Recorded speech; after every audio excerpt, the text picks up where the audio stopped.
সালামু আলাইকুম।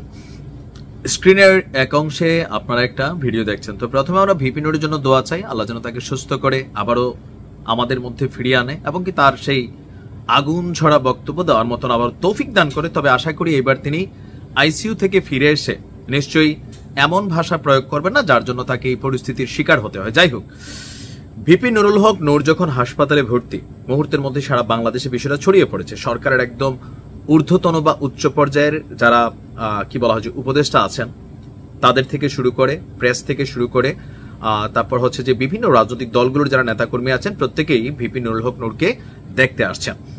এর মাঝখানে রাত 11:40 দিকে আমাদের এই সরকারের সবচেয়ে গুরুত্বপূর্ণ একজন ব্যক্তি বা প্রত্যেক দলের কাছেই তিনি এই মুহূর্তে নিন্দনীয় একটা ক্যারেক্টারে পরিণত হয়ে গেছেন, ডক্টর আসিফ নজরুল ইসলাম।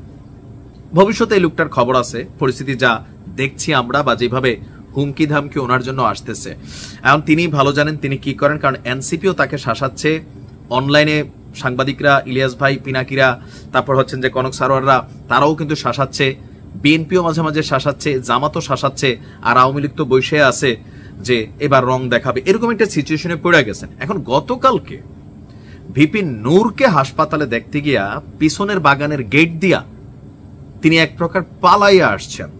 পরিস্থিতিটা ওই লেভেলের তৈরি হয়েছে, ভাবা যায় রানিং একটা উপদেষ্টা থাকতে ওনার পরিস্থিতিটা এমন। এটা আসিফ নজরুল স্যারের জন্য শুধু না, অনেকের জন্যই এটা একটা বার্তা যে আগামীর বাংলাদেশে আপনাদের অবস্থানটা কি হবে এটা একটু বুঝে নেওয়া উচিত। আপনার 11:40 দিকে মেডিকেল কলেজ হাসপাতালের জরুরি বিভাগের ওয়ান স্টপ ইমার্জেন্সি সেন্টারে তিনি আসেন।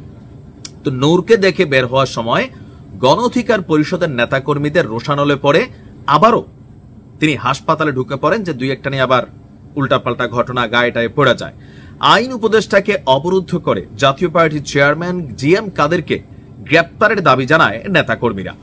এখন পরিস্থিতি খারাপ দেখা অনেক গণমাধ্যম বলছে যে পেছনের গেট দিয়া, বাগান দিয়া তিনি বের হইয়া পরবর্তী সময় বাসায় যান। তো কেন ডক্টর আসিফ নজরুলের প্রতি জনগণের এই ক্ষোভ হইল? জনগণের মানে গণ অধিকার পরিষদের জনগণের, শুধুমাত্র তাদেরও না। আমরা দেখছি এনসিপি, হাসনাত আব্দুল্লাহ, এই কারণে পোলার যে কলিজা 16 হাত কি ভাষায় ডক্টর আসিফ নজরুল ইসলামরা অ্যাকশন দিচ্ছে দেখছেন তো সেখানে আসিফ নজরুল ইসলাম তিনি একটা পোস্ট করেছেন যে ভিপি নুরুর উপর হামলার তীব্র নিন্দা এবং প্রতিবাদ জানাচ্ছি। প্রশ্ন হচ্ছে, আপনি কেন নিন্দার প্রতিবাদ জানাবেন? আপনি তো সরকার, আপনি যদি প্রতিবাদ জানান তাহলে অ্যাকশন নেবে কে? প্রশ্নটা কিন্তু এই জায়গাতে ক্যাচ লাগছে। হাসনাত আব্দুল্লাহ যে ভাষা প্রয়োগ করছে বুঝতেই পারছেন, এবং একই জিনিসের কারণে সারা বাংলাদেশে এটা ট্রল হয়ে গেছে যে ডক্টর আসিফ নজরুল ইসলাম, ভিপি নুরুল হক নূরের মাইরের পরে দরকার ছিল অ্যাকশন কোনটা? এখন তিনি কি আসলে আইনমন্ত্রী বাট আইন উপদেষ্টা? তো এখন এই কাজটা কি স্বরাষ্ট্র উপদেষ্টার নাকি আইন উপদেষ্টার? কাজটা স্বরাষ্ট্র উপদেষ্টার। এখন জিএম কাদের যদি দোষী হয়ে থাকেন তার বিরুদ্ধে আইনি ব্যবস্থা নেওয়া হবে, এটা খুবই স্বাভাবিক। তো ডক্টর আসিফ নজরুল যখন ফেসবুকে এইভাবে একটা পোস্ট দিচ্ছেন, এটাতেই তেলে বেগুনের জয়রা উঠছে এতদিন ধরে জমতে থাকা গোসা ক্ষোভ। আর এই যে তিনি পরিস্থিতি বেগতিক দেখে আবার হাসপাতালে ঢুকে গেছেন, এটা একটা বার্তা। সাংবাদিক ইলিয়াস কিন্তু মাঝে মাঝে বলে যে আপনার পরিস্থিতি কি হবে। তো এখন এটা একটা বিষয় হয়ে গেছে কি, রাইট নাও কোনো কিছুই কন্ট্রোলে নাই। পরিস্থিতি যদি এমন হয় যে সরকারের এত বড় শক্তিশালী একজন উপদেষ্টা ডক্টর আসিফ নজরুল ইসলাম, তিনার এই পিছনের গেট দিয়া ভাগা লাগে মান সম্মান টিকানোর জন্য ক্ষমতায় থাকাকালীন, ক্ষমতা থেকে যাবার পরে কি অপেক্ষা করছে আগামী জমানাটায়? আগামী জমানা এটা শুধুমাত্র 2, 4, 6 মাস, 1 বছরের জন্য না। তো আজকে হয়তো অল্পের জন্য মান সম্মান নিয়ে তিনি ফিরে গেছেন, বাট এটা একটা অশনি সংকেত।